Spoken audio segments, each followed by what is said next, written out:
మీరు మరలి వచ్చి ఊరకుండుట వలన రక్షించబడతారు. మీరు ఊరకుండి నమ్ముకొనుట వలన మీకు బలము కలుగుతుంది. శ్రోతలు గమనించండి, అష్షూరు వచ్చి యూదాను బెదిరించింది. అప్పుడు నాయకులు దేవుని వైపు తిరిగి ఉంటే ఎంతో బాగుండేది. కాని వారు అలా చేయలేదు. తమ రాజకీయ నైపుణ్యం మీద ఆధారపడ్డారు. రాయబారులు సాహసించారు. ఈజిప్టును సహాయం కోరారు. కాని ఈజిప్టు వారికి ఎట్టి సహాయము చెయ్యలేదు. ఈజిప్టు కేవలం ఒక నీడలాంటిది అయిపోయింది. ఈజిప్టు కూలి పడిపోయే గోడలాగా ఉంది. పగిలిన మట్టి కుండలాగా అయిపోయింది. ఈజిప్టేమీ దేవుడు కాదే, వారు బలహీనులైన మనుషులే. ప్రియశ్రోతలు, మానవ మాతృలను సహాయమడిగే కంటే దేవుణ్ణి శరణుజొచ్చి వేడుకుంటే మంచిది. ఆయన ప్రార్థనలకు సత్వరంగా జవాబిచ్చే దేవుడు. దేవుని నడుపుదల, దేవుని శుద్ధి, ఫలవంతమైన దేవుని సహాయ సహకారాలు మనకు ఎంతో అవసరం. దేవుని విజయమే మన విజయం. మన పాట విజయగీతిక. ఈజిప్టు రథాశ్వములు దేవుని రథాలతో సాటి కావు. ఇప్పుడు ఈ అధ్యాయంలోని వివరాలు వినండి. దక్షిణ రాజ్యం యూదా. యెషయా ప్రవచనం ప్రకారం యూదావారు అష్షూరుకు వ్యతిరేకంగా పోరాడడానికి ఈజిప్టును సాయం కోరే ఉద్దేశ్యం మానుకున్నారు.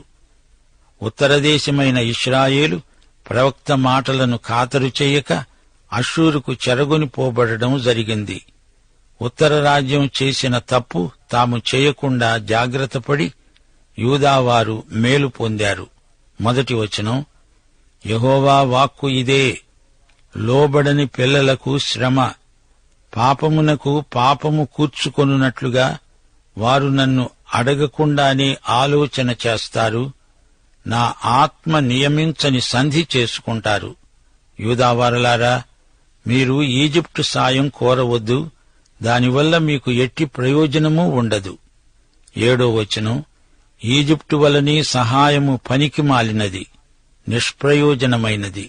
అందుచేతను ఏమీ చెయ్యనేరక ఊరుకుండే గప్పాల మారి అని దానికి పేరు పెడుతున్నాను.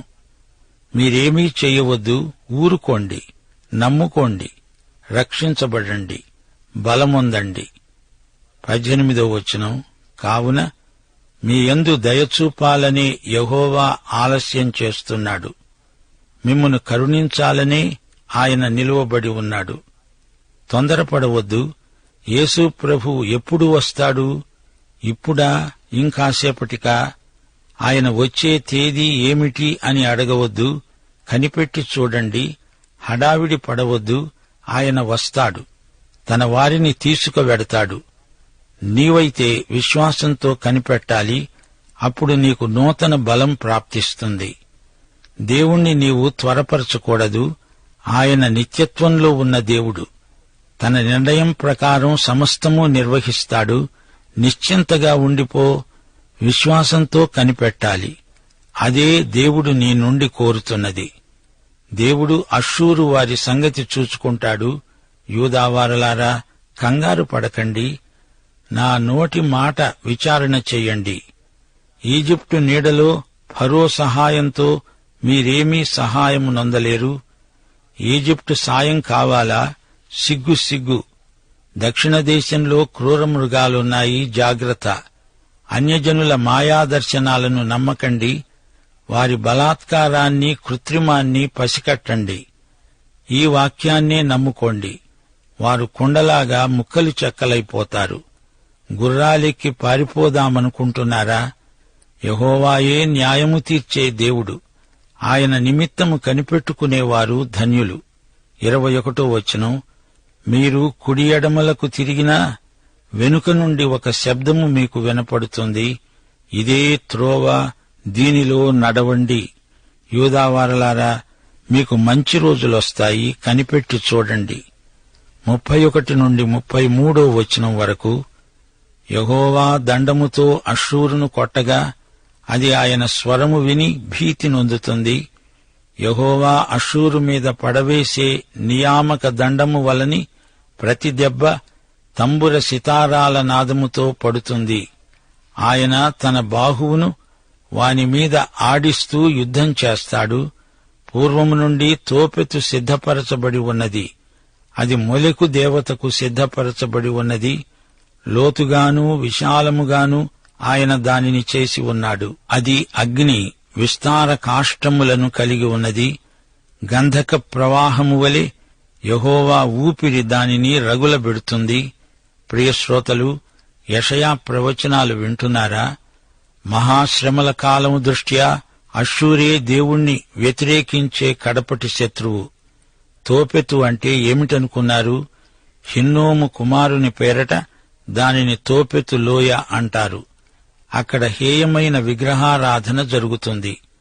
చిన్న పిల్లలను స్థానిక దేవతలకు నరబలులిస్తారు. అదొక భయానకమైన అగ్ని సరస్సు. ఈ వాక్యంలో పేర్కొనబడిన రాజు అంటే మృగము, అబద్ధ ప్రవక్త. ప్రకటన గ్రంథం 20వ అధ్యాయం 10వ వచనం, వారిని మోసపరిచిన అపవాది అగ్నిగంధకములు గల గుండములో పడవేయబడ్డాడు. అక్కడ ఆ క్రూర మృగము, అబద్ధ ప్రవక్త ఉన్నారు. ప్రియశ్రోతలు, ఈ 31వ అధ్యాయంలో ప్రవక్త దేవుని ప్రజలను హెచ్చరిస్తున్నాడు. యెరూషలేమును కాపాడగలవాడు యెహోవాయే. ఆయన వైపు చూడండి. ఇశ్రాయేలు చేసే తప్పు మీరు చేయకండి. ఇశ్రాయేలు పెడదోవ పడతారు. వారు అంత్యక్రీస్తు చేతుల్లోకి పడిపోతారు. గనుక యూదావారలారా, అప్రమత్తంగా ఉండండి, మోసపోకండి. దేవుడు మీకుండగా మీరు ఎందుకు అటూ ఇటూ చూస్తారు అంటూ ప్రవక్త వారిని మందలిస్తున్నాడు. శ్రోతలు, ఇప్పుడు మనం యెషయా 31వ అధ్యాయంలోకి వస్తున్నాము. మొదటి వచనం, ఇశ్రాయేలు పరిశుద్ధ దేవుణ్ణి లక్ష్యపెట్టకుండా సహాయము కోసము ఈజిప్టుకు వెళుతూ గుర్రాలను ఆధారము చేసుకుని వారి రథములు విస్తారములని, రౌతులు బలాఢ్యులని వారిని ఆశ్రయించే వారికి శ్రమ. కష్టదశలో ఎవరు మనకు సాయం చేస్తారు?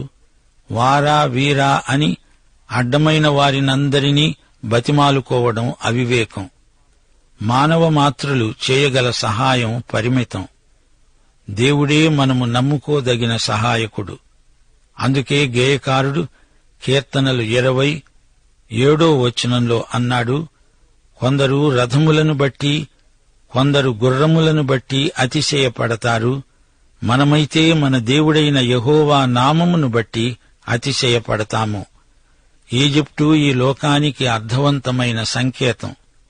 ఈ రోజున ఎందరో లోకం వైపు చూస్తున్నారు, సహాయాన్ని అభ్యర్థిస్తున్నారు, లోకం మీద పూర్తిగా ఆధారపడుతున్నారు.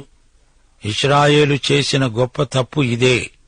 వారు దేవుని వైపు చూడలేదు, ఈజిప్టు వైపు చూచి మోసపోయారు. లోకంలో మనకు సహాయం చేయగల వారెవరూ లేరు. మనకు దేవుడుండగా భౌతిక ఆర్థిక వనరులపై ఆధారపడడం కేవలం అల్పవిశ్వాసం.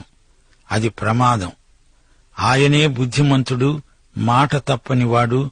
దుష్టుల ఇంటి మీద, కీడు చేసే వారికి తోడ్పడే వారి మీద ఆయన కఠిన చర్య తీసుకుంటాడు. ఈజిప్టు వారు మనుష్యులే. ఈజిప్టేమీ దేవుడు కాదు. వారి గుర్రాలేమన్నా ఆత్మనా? అవి మాంసమయములే. యెహోవా చెయ్యి చాపాడు అంటే మీ సహాయకుడు జోగుతాడు. సహాయము పొందేవారు పడిపోతారు. జాగ్రత్త. వారందరూ కూడి నాశనమవుతారు. యెహోవా యుద్ధము చేయడానికి సీయోను పర్వతము మీదికి, దాని కొండ మీదికి దిగి వస్తాడు. తప్పించటానికి గొర్రెల కాపరుల సమూహము కూడి వస్తుంది. సింహం, కొదమ సింహం వారి శబ్దానికి భయపడదు, వారి కేకకు అధైర్యపడదు. తనకు దొరికిన దానిమీద గర్జిస్తుంది. అలాగే సైన్యాధిపతి యెహోవా దిగి వస్తాడు. 5వ వచనం, పక్షులు ఎగురుతూ తమ పిల్లలను కాపాడునట్లు సైన్యములకు అధిపతి అయిన యెహోవా యెరూషలేమును కాపాడుతాడు. దానిని కాపాడుతూ విడిపిస్తూ ఉంటాడు. దానికి హాని చేయక తప్పిస్తూ ఉంటాడు. హిజ్కియా కాలంలో దేవుడు యెరూషలేము పట్టణాన్ని కాపాడుతాడు, సంరక్షిస్తాడు. అష్షూరు వారు యెరూషలేమును జయించలేరు అని దేవుని వాగ్దానం. ప్రవచనం: ఇశ్రాయేలీయులారా, మీరు ఎవని మీద విశేషముగా తిరుగుబాటు చేశారో ఆయన వైపు తిరగండి. మీకు మీరు పాపము కలుగచేసుకొని మీ చేతులతో మీరు నిర్మించిన వెండి విగ్రహాలను ఆ దినమున మీలో ప్రతివాడు పారేస్తాడు. 8వ వచనం: నరునిది కాని ఖడ్గము వలన అష్షూరీయులు కూలుతారు, మనుష్యునిది కాని కత్తి పాలవుతారు. ఖడ్గము ఎదుటి నుండి వారు పారిపోతారు. యూదావారలారా, శత్రువును పారద్రోలడానికి మీకు శక్తి చాలదు. ఆ పని ప్రభువే చేస్తాడు. నిశ్చింతగా ఉండండి. అష్షూరు వారి సంగతి దేవుడు తానే చూసుకుంటాడు. యెరూషలేము ప్రభువు వైపే చూడాలి, మానవ మాత్రుల వైపు చూడకూడదు. ఇది యెహోవా వాక్కు, దీనికి తిరుగులేదు. ప్రియశ్రోతలు, ఈ అధ్యాయాన్ని అనగా 31వ అధ్యాయాన్ని మీరు 2-3 సార్లైనా చదవండి.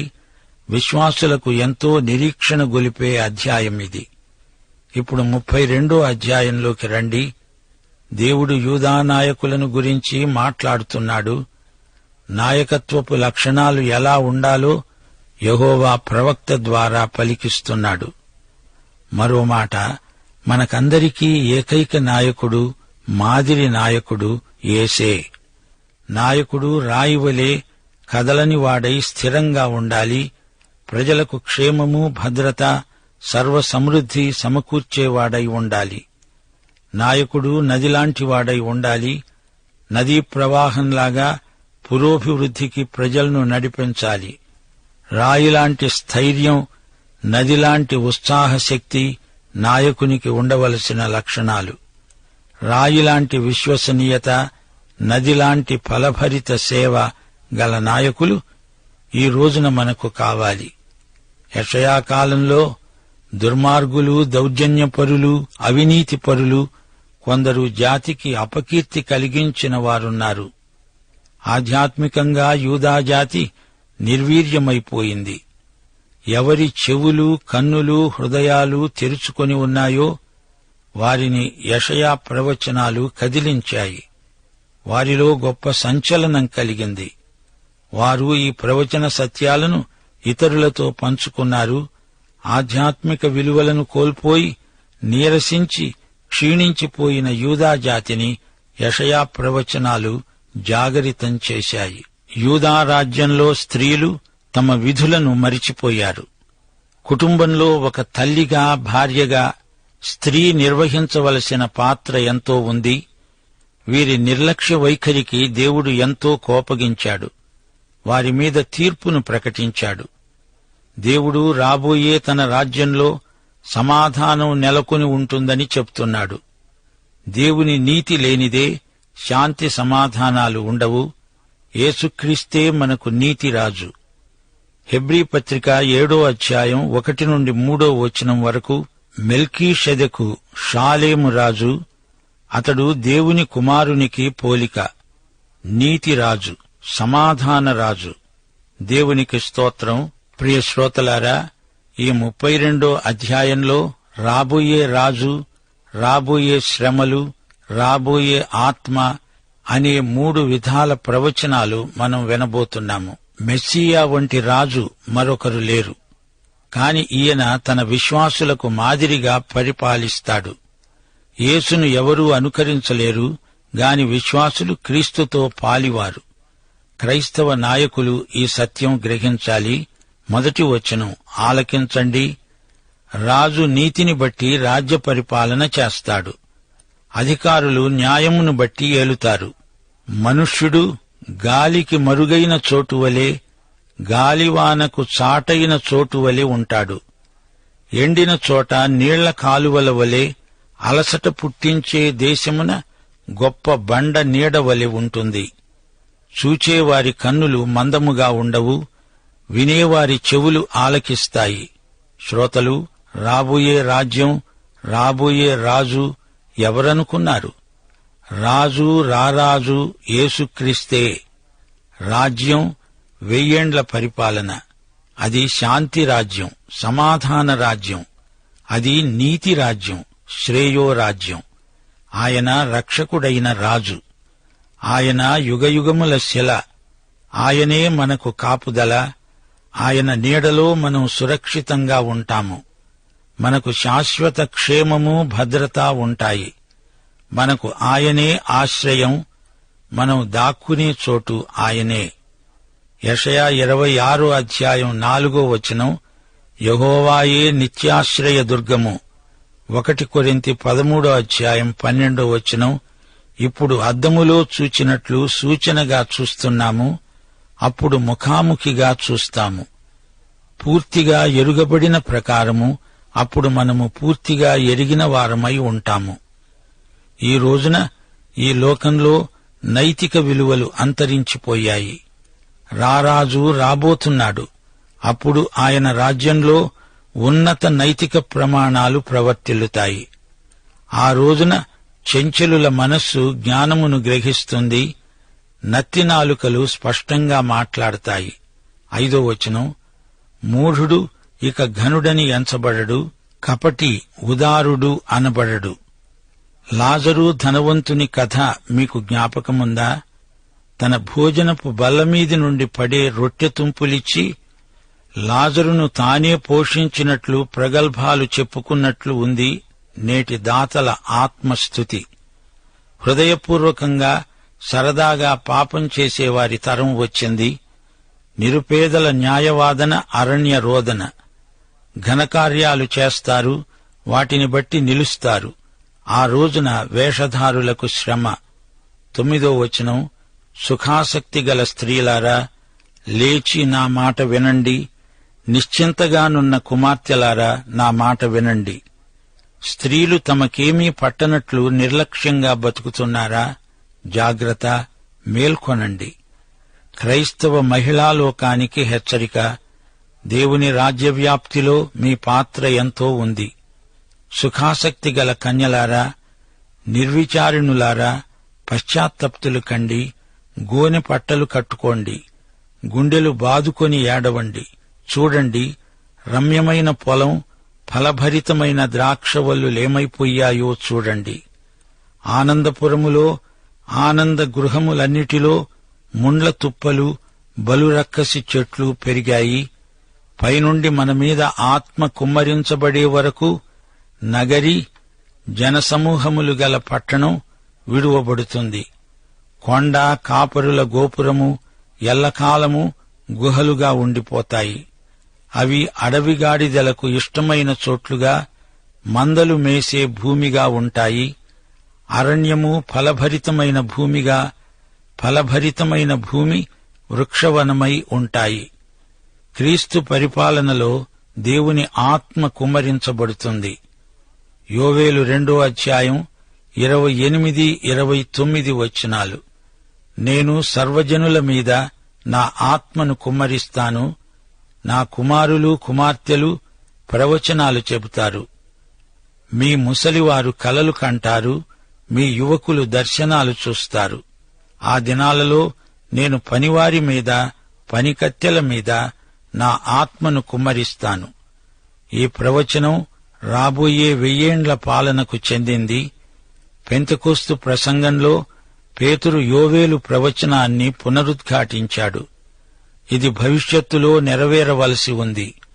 ఆకాశమందు, భూమియందు మహత్కార్యములను, అనగా రక్తమును, అగ్నిని, ధూమస్తంభములను కనబరుస్తాను. యెహోవా యొక్క భయంకరమైన ఆ మహాదినము రాకముందు సూర్యుడు తేజోవిహీనుడవుతాడు, చంద్రుడు రక్తవర్ణుడవుతాడు.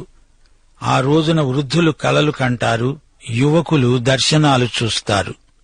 అదే రాబోయే స్వర్ణయుగం, ప్రభువు 1000 ఏండ్ల పరిపాలనా కాలం. అరణ్యంలో న్యాయం, నీతి, సమాధానం, నిమ్మళం, నిబ్బరం. సమస్త జలముల యొద్ద విత్తనములు చల్లుతూ ఎద్దులను, గాడిదలను తిరుగనిచ్చే మీరు ధన్యులు. ప్రభు అయిన యేసుక్రీస్తు వారి కృప, తండ్రి అయిన దేవుని ప్రేమ, పరిశుద్ధాత్మ అన్యోన్య సహవాసము మనకందరికీ సదాకాలము తోడై ఉండునుగాక. ఆమేన్.